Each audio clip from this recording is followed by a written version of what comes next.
따라합시다. 성공의 삶, 실패의 삶.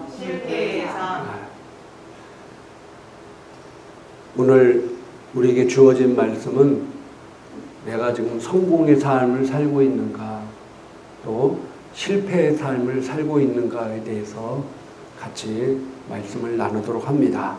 우리 성경 마태복음 25장 14절부터 30절까지 좀 긴데 천천히 한번 말씀을 의미하면서 읽어보도록 하겠습니다.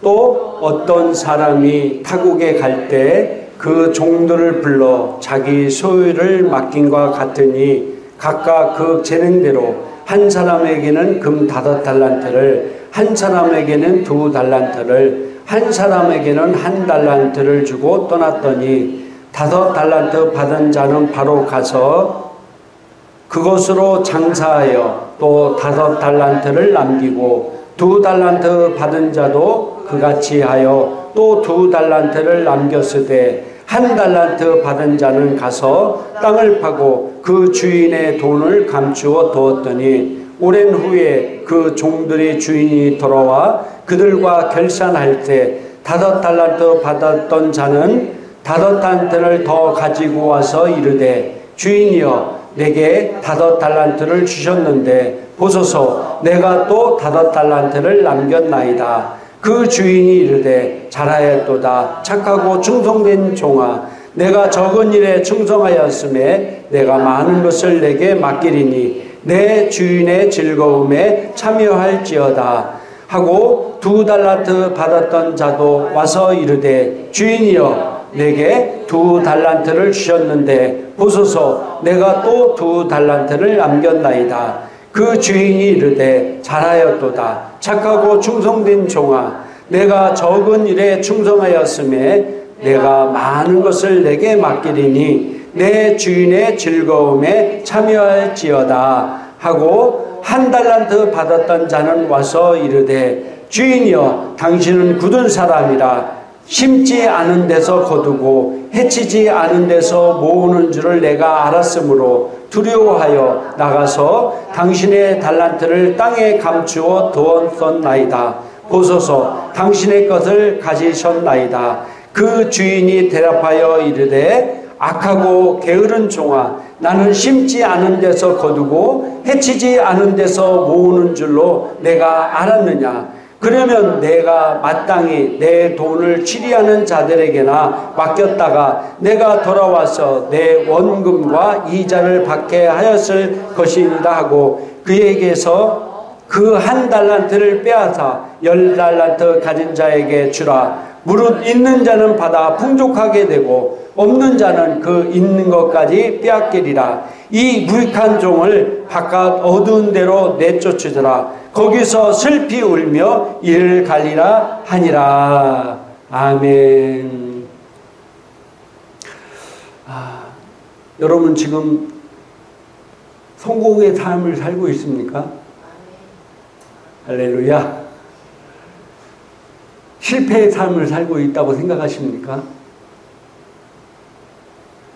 왜 여러분은 내가 지금 성공의 삶을 살고 있다고 생각하시나요? 아니면 왜 내가 지금 실패의 삶을 살고 있다고 생각하시나요? 세상의 성공과 하나님의 성공은 다릅니다. 뭐라고요? 세상에서 말하는 성공과 하나님의 말하는 성공은 다르다는 사실입니다. 그런데 많은 그리스도인들이 세상의 가치 기준을 두고 성공을 판단합니다.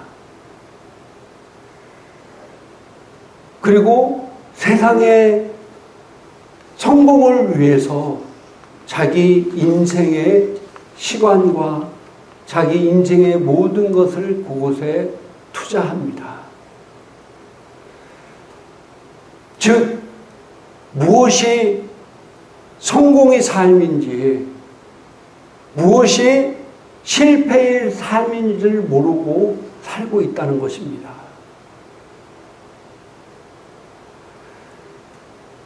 누가복음 16장 19절부터 24절까지 한글 킹제임스 성경을 옮겨놨는데 같이 한번 읽겠습니다. 어떤 부자가 있었는데 그는 자색 옷과 고운 베옷을 입고 매일 호화로운 생활을 하고 있더라. 또 나타로라 하는 어떤 거지가 있었는데 온몸에 헌대가 난 채 그 부자의 문전에 누워서 부자의 식탁에서 떨어지는 부스러기로 배를 채우기를 바라니 심지어 개들이 와서 그의 헌대를 핥더라. 그러다가 그 거지가 죽었는데 천사들이 그를 아브라함의 품으로 옮겼고 그 부자도 죽어서 장사되었더라. 부자가 지옥에서 고통받는 중에 눈을 들어 저 멀리 아브라함을 보았더니 나사로가 그의 품에 있는지라. 그가 소리질러 말하기를 아버지 아브라함이여 저를 불쌍히 여기셔서 나사로를 보내시어 그가 자기 손가락 끝에 물을 적셔 내 혀를 식히게 하소서. 내가 이 불꽃 가운데서 고통을 받고 있나이다 라고 하니. 아멘. 우리가 잘 알고 있는 부자와 나사로 이야기입니다. 세상적 관점에 봤을 때는 이 부자는 뭐예요? 성공적인 삶을 살았어요. 재산도 많고 돈도 많아서 자색 옷을 입고 또 호화로이 날마다 잔치를 벌였어요. 그러니 얼마나 친구도 많고 손님들도 많았겠습니까?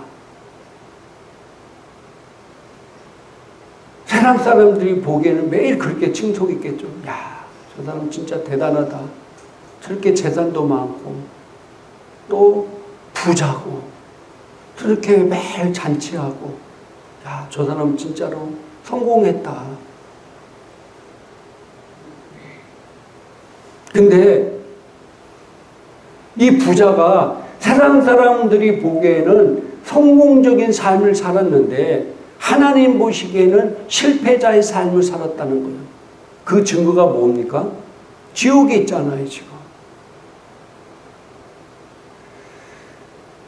하나님이 주신 사명을 알지 못하고 하나님을 믿지 않고 재물을 가지고 자기 자신의 호화로의 안락만 살다가 간 하나님 보시기에는 실패자의 삶을 살았습니다. 그와 반대로 우리 예수님의 삶을 한번 보세요. 또 사도 바울의 삶을 한번 보세요. 예수님이나 사도 바울이나 태어나서 결혼도 안 하고 전국을 다니며 또 사도 바울 같은 경우는 뭐 1차, 2차, 3차 세계 전도여행을 다니면서 그렇게 밖으로만 돌아다니고 또 자기 자산 가진 거 아무것도 없이 그렇게 살았어요. 세상 사람들이 보기에는 어떤 삶입니까? 실패자의 삶이에요. 그런데 하나님 보시기에는 성공적인 삶을 살았다는 겁니다. 그러면은 우리가 성경을 잘못 오해하면은 부자로 살면 다 실패자의 삶이고 거지 나사로 같이 가난하게 살아야 성공자의 삶이냐, 그게 아닌 것을 우리는 너무 잘 알고 있습니다. 또 어떤 사람은 큰 교회 다녀서 큰 교회도 직분 맡아서 떵떵거리며 자신감 있게 살아요. 근데 어떤 사람은 개척교회 작은 교회 살면서 주눅 들면 살아요. 왜 그렇습니까? 교회 신앙생활하면서도 자꾸 세상적 가치 기준으로 살기 때문에 그렇습니다. 큰 교회 다녀야 성공적인 삶이고 개척교회 다니면 실패자의 삶입니까? 내가 어디 있든지 간에 나에게 주어진 사명, 나에게 주어진 하나님의 일을 감당하는 사람이 바로 성공자의 삶을 사는 것입니다. 여러분이 바로 성공자의 삶을 살고 있는 것입니다. 할렐루야. 그래서 내가 개척교회든 큰 교회든 내가 하나님이 일을 하고 있다는 그 자체가 성공자의 삶을 사는 것이고 똑같이 하나님 일을 하는 것입니다. 그러니까 내가 전혀 주눅들 것이 없어요. 성공한다는 것은요, 내가 하나님의 말씀을 통해서 승리의 삶을 산다는 뜻입니다. 뭐라고요? 하나님의 말씀을 통해서 승리자의 삶을 사는 것이 바로 성공하는 것입니다. 할렐루야. 하나님께서 또 나에게 주신 비전과 목표가 있어요. 그것을 위해서 산다는 것이 바로 성공의 삶을 살게 되는 것입니다. 그래서 각 사람마다 하나님께 주신 비전이 다르고 목표가 다릅니다. 비전이 다르고 목표가 달라요. 그렇기 때문에 나와 다른 사람의 성공을 비교할 수도 없는 것입니다.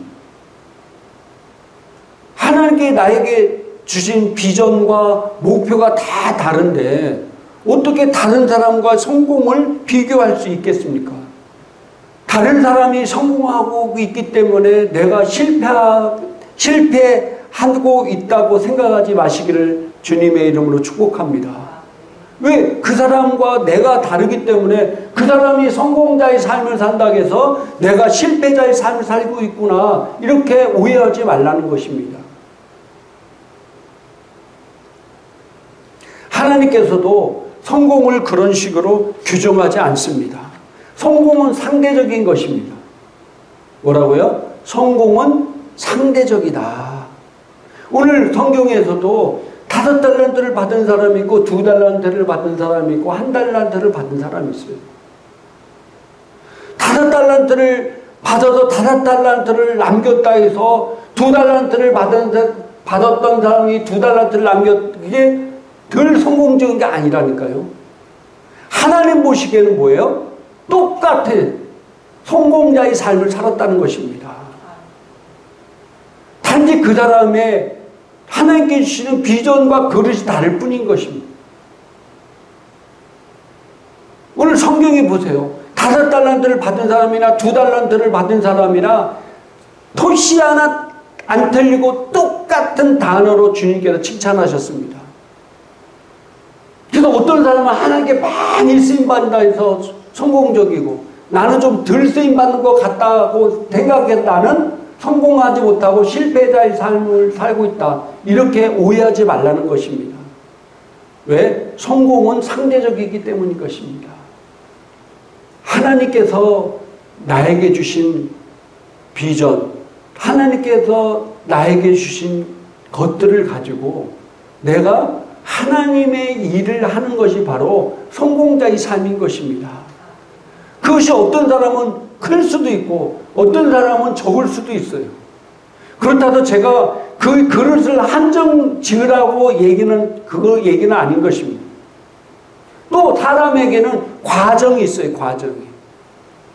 지금은 이 사람이 이렇지만 이 사람 나중에 어떻게 될지는 아무도 모르잖아요. 지금 이 사람이 이렇다 해서 이 사람이 지금 실패자의 삶을 살고 있다. 우리가 판단하거나 분별해서는 절대로 안 될 것입니다.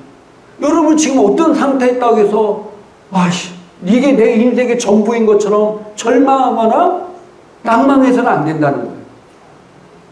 왜요? 하나님께서 나를 어떻게 세울지 몰라. 사도 바울은요. 디모데후서 4장 7절로 8절까지 쉬운 성경 5개는 같이 한번 읽겠습니다. 나는 선한 싸움을 싸웠고 내가 달려가야 할 길도 끝냈으며 믿음도 지켰습니다. 이제 내게는 영광의 면류관을 받는 일만 남았습니다. 그 면류관은 하나님과 함께하며 의롭게 살았다는 표시로 주시는 상입니다. 주님이 바로 정의의 재판관이시기 때문에 마지막 그 날에 주님은 내게 면류관을 주실 것입니다. 또한 나뿐만 아니라 주님이 다시 오시기를 간절한 마음으로 기다리는 모든 사람에게도 주실 것입니다. 아멘. 그래서 우리의 삶이 성공의 삶이냐 실패의 삶이냐, 지금 현재 내 삶이고 판단하고 정죄하는 것이 아니라, 남을 정죄하는 것이 아니라 하나님께서 나에게 주신 비전과 꿈을 끝까지 꾸준히 나가는 자들, 할렐루야. 그게 어떻게 될지는 우리는 잘 몰라요. 조영길 목사님이 서대문에, 아니 저기 불광동에 그 서울에서 제일 가난한 사람들이 모여 사는 그 동네에 미군 천막 사다가 그것도 사기당해가지고 구멍 뻥뻥 뚫려가지고 비가 오면 물이 새는, 그것도 남의 논바닥에다가 세워놓고 허락도 안 받고 세워가 주인한테 엄청나게 혼나고 밑에는 가마떼기 깔아놨을 때, 그때 누가 세계에서 가장 큰 80만의 교회가 될 줄 누가 알았겠어요? 폐병 걸려가지고 갤갤거리는 그 사람이 어떻게 전 세계에서 가장 큰 교회, 위대한 교회를 세울 줄을 누가 알았겠냐 이거예요. 그러니까 그 당시를 보고 우리가 성공했다, 실패했다, 그러면 안 된다는 거예요. 그래서 끝까지 오늘 사도 바울의 고백처럼 끝까지 선한 싸움 살고 나의 믿음을 지켰으니 나를 위해서 의의 면류관이 예비되어 있으리라. 할렐루야. 끝까지 하나님께 나에게 주신 비전과 꿈을 이루기 위해서 계속해서 우리는 주님은 내가 이만큼 했으면 됐다가 어디 있어요? 없습니다. 내가 이만큼 주님을 위해 했으니까 이제 됐어. 그게 아니에요. 성경은 섰다 하면은 넘어질까 조심하라고 그랬어요. 그래서 우리 주님 받은 은혜를 기억하면서 내 생명 다하는 날, 내 사명이 다하는 그날까지 끝까지 선한 싸움을 싸우고 의의 면류관을 위해서 내가 끝까지 나가야 된다는 사실입니다. 그게 바로 성공의 삶인 것입니다. 하나님께서 나에게 이루고자 하는 사명, 하나님께 나를 통해서 이루어지고자 하는 것들을 일할 수 있게 꾸준하게 가는 것이 바로 성공자의 삶인 것입니다. 그것이 지금 보기에는 한란대같이 조그마한 것 같아도 그렇다 해도 그게 실패자의 삶이 아니라니까요. 아무것도 안 하고 감춰놨기 때문에, 숨겨놨기 때문에 악한 자로 주님 앞에 책망받은 거예요. 나에게 있는 일들을 최선을 다해서, 맡겨진 일을 최선을 다해서, 그것이 지금 보기에는 작은 것 같지만은 그러나 하나님 보시기에는 그 사람이 바로 지금 성공자의 삶을 가고 있다는 사실입니다. 그래서 저와 우리 행복한 교회 성도님들, 또 이 방송을 보시는 모든 분들이 성공자의 삶을 살기를 주님의 이름으로 축복합니다.